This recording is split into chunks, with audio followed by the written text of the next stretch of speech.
What's up, everybody? Mark with Coffee and Toys here, bringing you another G.I. Joe, A Real American Hero comic book review. And today we have our first two-part story in the G.I. Joe, A Real American Hero comics. We are going to review issues 6 and 7 today. So with that being said, if you're new to the channel, welcome. My name's Mark. I'm with Coffee and Toys. I review G.I. Joe comics, and I review action figures, collectibles, anything that really does something for me from what I remember from childhood. So I'm all about nostalgia here. If you enjoy reminiscing about old toys, new toys that remind you of your old toys, this is the channel to hang out. Have a lot of fun on these channels. And on Mondays, we have what is called Marvel Monday. And Marvel Monday is simply me reviewing from issues 1 through issues 155 of the G.I. Joe, A Real American Hero. That's right, every Monday I review at least one issue, but today's a special one because it's the first two-part story of G.I. Joe, and it's full of action. We get to see the first appearance of the October Guard. So yeah, let's jump right into it. But before we jump into it, you like coffee, don't you? That's why you're here. Coffee, toys, Coffee and Toys. Hey, that's the whole channel's all about, right? And I cannot recommend high enough coffeebrandcoffee.com. Yes, that's right, coffeebrandcoffee.com. Great American business that has all your coffee needs, and not just needs for coffee. Yes, you can get brewable coffee. You can get cold brews. You can get K-Cups if you're feeling lazy like me. You can also get really great gear like this coffee mug, 12-ounce coffee mug, vacuum sealed, with a lid. Keeps your hot drinks hot, your cold drinks cold, and you can get cool gear like this hat. There you go, check that out. Coffee Brand Coffee hat. Also, relatively inexpensive. $10 for a 12-ounce mug, $10 for a ball cap. That's a really good deal, and if that wasn't enough right there, their coffee's amazing. Go get their dark roast, their light roast, their double caffeinated roast. All of it's really good. And if you use promo code Coffee&Toys, that's COFFEENTOYS, you will help this channel out, and you will save yourself 5% on your first order and every order. Anytime you make an order, 5% savings in your pocket on stuff that's quality and at a good price. But with that being said, we will be reviewing two issues 6 and 7 of G.I. Joe, A Real American Hero today. So with that being said, we're going to jump into issue number 6, and I'll make sure to timestamp the video, so if you want to skip ahead, you can go listen to 7, maybe a little later if you want to. But yeah, let's jump into G.I. Joe, A Real American Hero, issue number 6. Okay, let me put my coffee off to the side, and let's just jump into G.I. Joe, A Real American Hero, issue number 6. Came out in December of 1982, and it is entitled To Fail is to Conquer, To Succeed is to Die. Once again, written by the amazing Larry Hama. Herb Trimpe is back with us on plot and penciling. Inks are done by Jack Abel. Letterer is Jim Novak. Colorist Christy Skill. Editor Tom DeFalco. Editor-in-Chief Jim Shooter. With that, the issue opens up with the G.I. Joes landing at McGuire Air Force Base in New Jersey, and they are unpacking, starting to relax a little bit, enjoy each other's company, chit chat, whatnot. But Colonel Hawk shows up and says, "We have a new mission assignment. Please get to the debriefing room immediately." So in the debriefing, they learn that there is a top secret Russian spacecraft that has crash landed in the Hindu Kush mountain region between Pakistan and Afghanistan. And it is up to the G.I. Joe team to recover this experimental spacecraft before the Russians, and hopefully without any Cobra involvement. They will be equipped with an RTV, and that is a rough terrain vehicle, which is this lightweight vehicle that will be airdrop disassembled, and it can be quickly assembled, and that they will also be getting a vamp as well. Their job is to make their way into Pakistan, recover the spacecraft, and Colonel Hawk says, "I need 6 volunteers." Of course, everyone raises their hand, and Colonel Hawk remarks, "Well, I kind of figured I'd get that. I've already pre-selected 6 people for this mission, and here they are. And our team members for this issue are going to be Stalker, Scarlet, Clutch, Stealer, Breaker, and Grand Slam." So we have 6 G.I. Joes selected.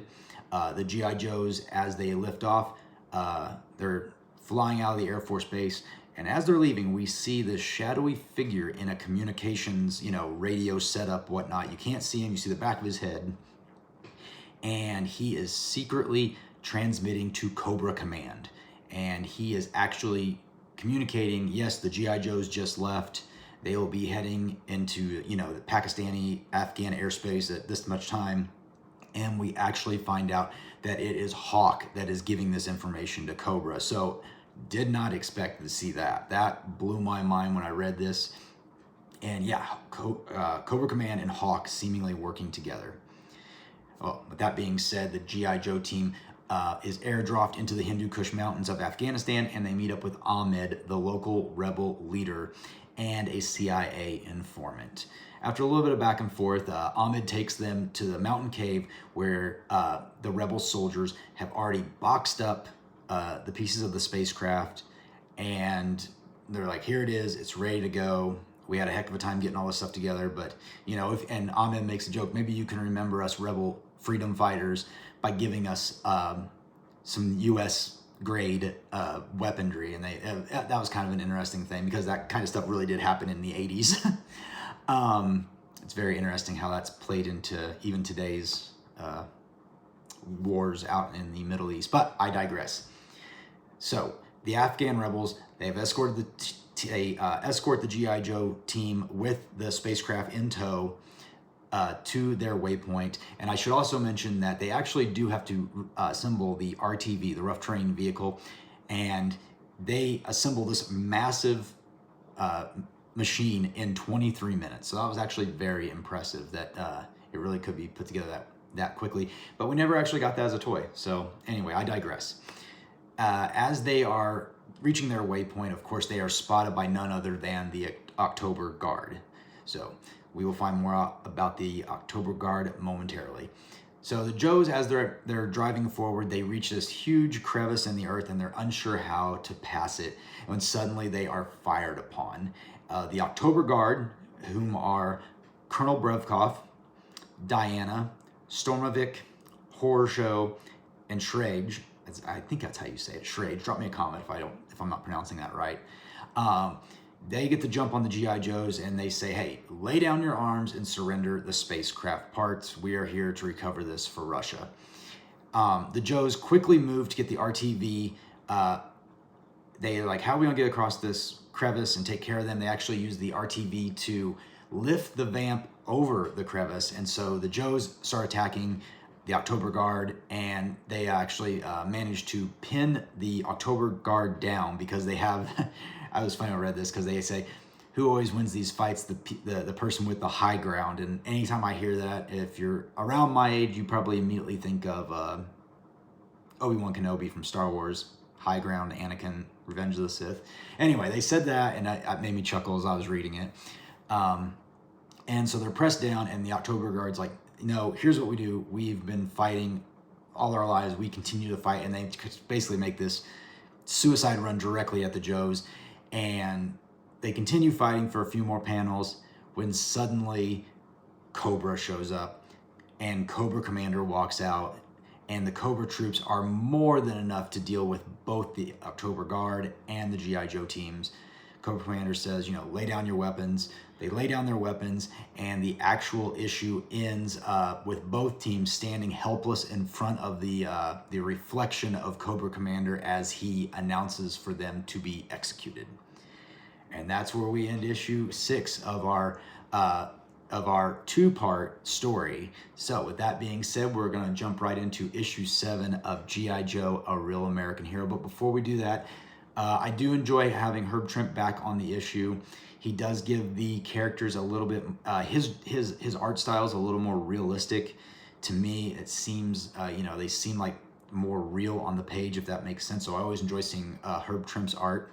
I'm glad to see him back on it. And again, he is part of developing the plot. So my question comes in, I've said it before, is where does Larry Hama's storytelling begin from where Herb Trimpe's plot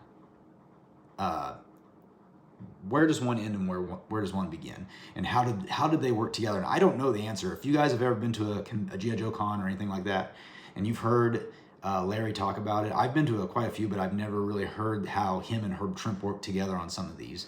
You know, maybe it was just like Herb had an idea and Larry ran with it. I don't know, but very cool to have this. I enjoyed this issue, and it definitely made me immediately go to read issue number 7. So with that being said, let's jump on over and review G.I. Joe, A Real American Hero, issue 7.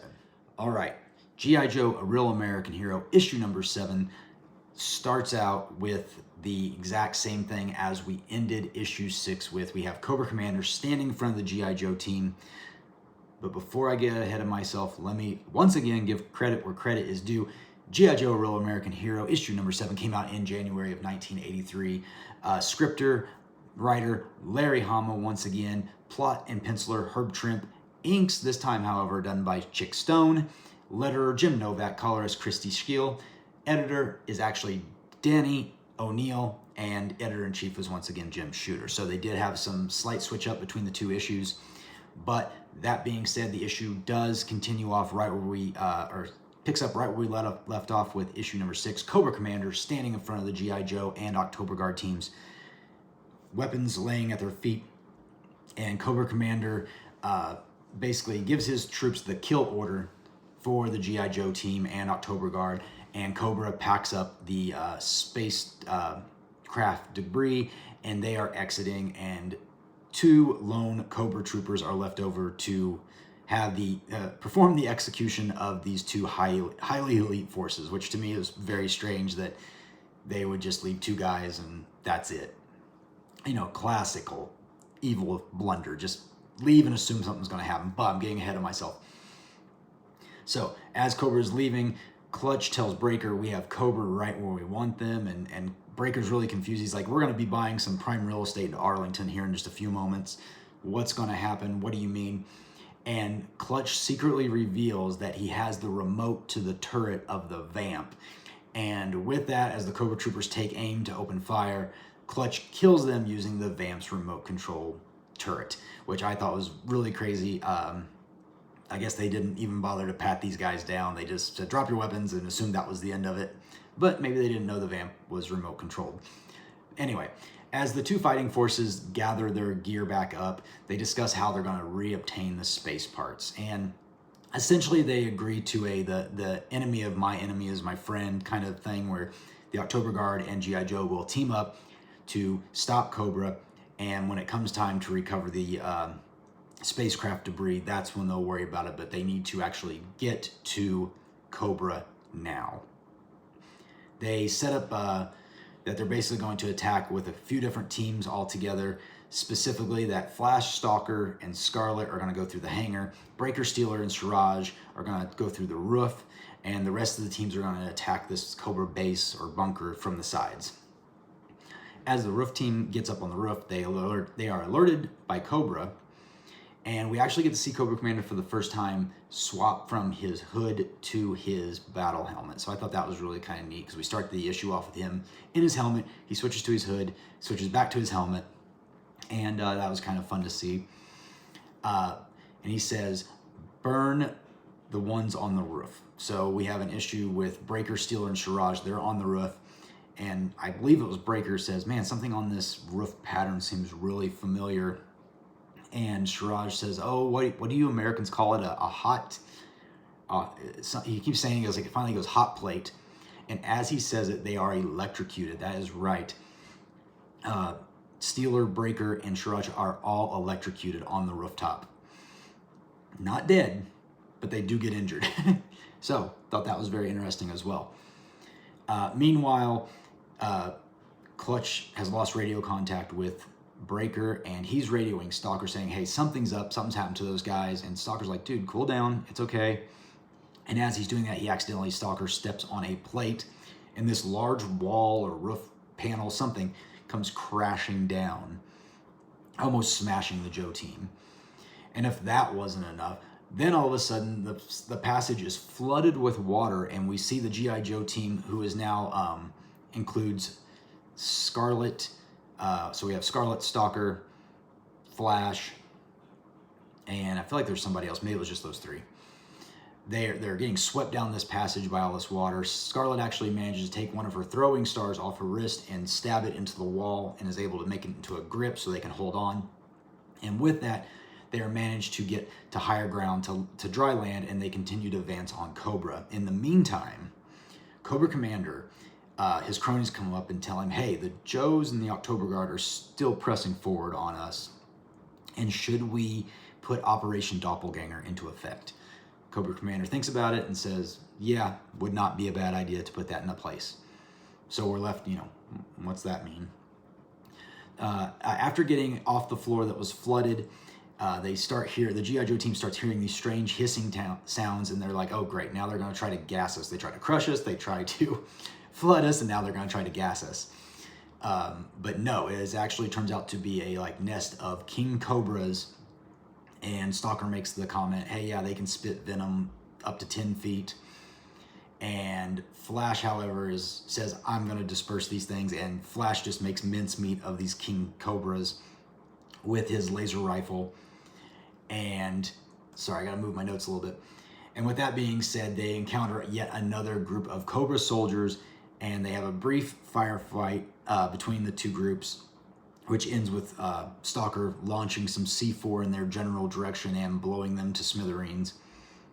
Also opening a entry into the main part of the bunker where the RTV is actually at.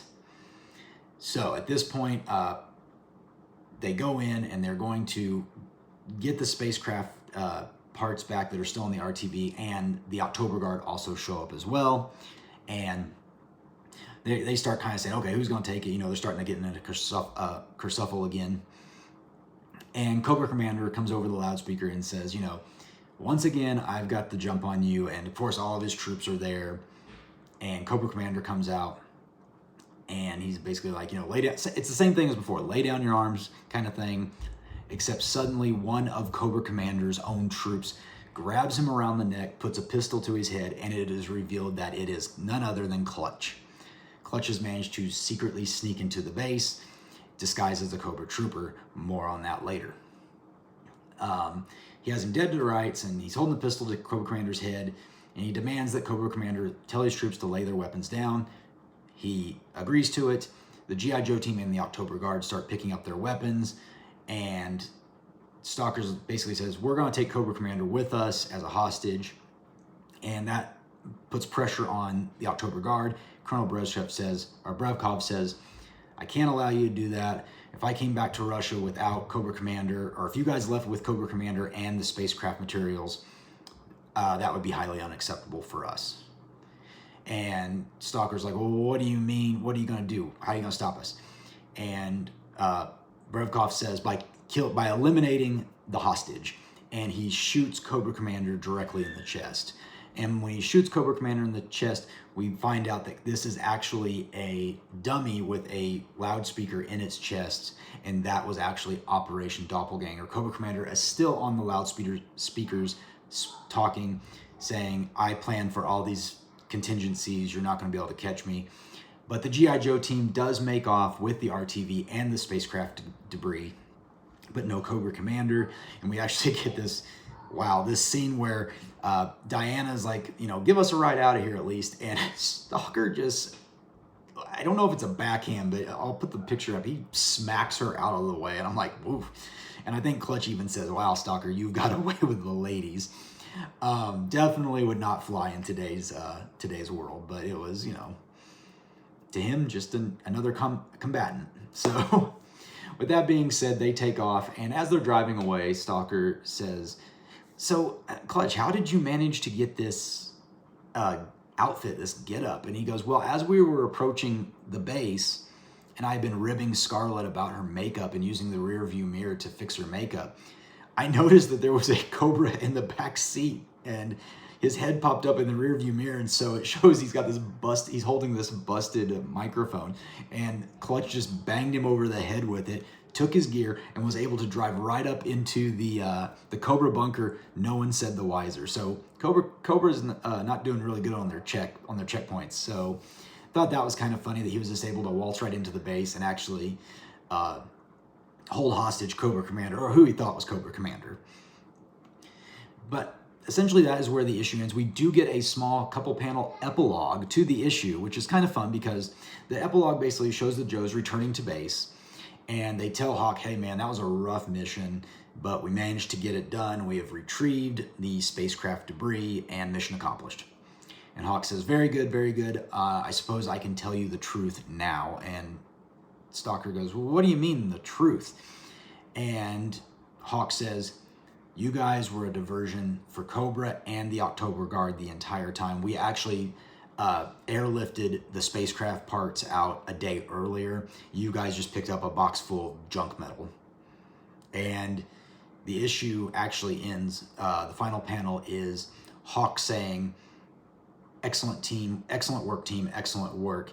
And behind Hawk as he's saying that is just a very perplexed, disgruntled Stalker and the rest of the G.I. Joe team from that mission, knowing that they were essentially, they put their lives on the line for essentially nothing. I mean, it wasn't for nothing, but, you know, very upset that, you know, two of their friends got injured.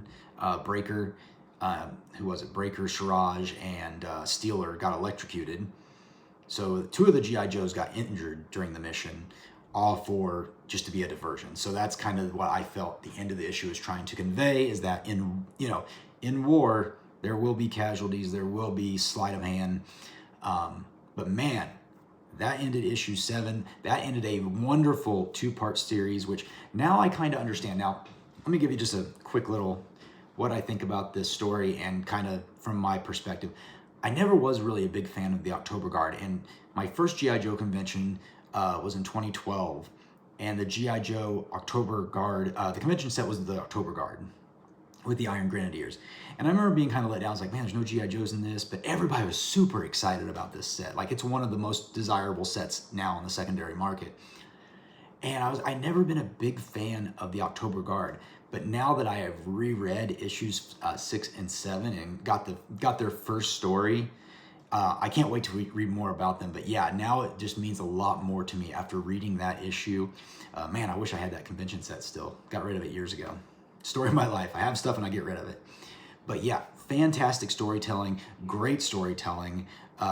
Let me know what you guys think in the comments below. I want to know what you guys think about this 2-part G.I. Joe story arc. It was really fun. Let me know what you like about it. Are you fans of the October Guard? Not so much fans, maybe warming up to them like I am. But yeah, let me know in the comments down below. Make sure you like this video. It really, really does help out the channel. Every like helps. Check out coffeebrandcoffee.com. Make sure to pick yourself up some coffee. You support the channel. You support an American business. You get some great tasting coffee and some great gear. But with that being said, I will talk to you guys next week on the next Marvel Monday. And don't forget to check out my other videos. I do reviews of action figures such as G.I. Joe Classified series. I just posted a video about the HMS and Techno Viper that just came out.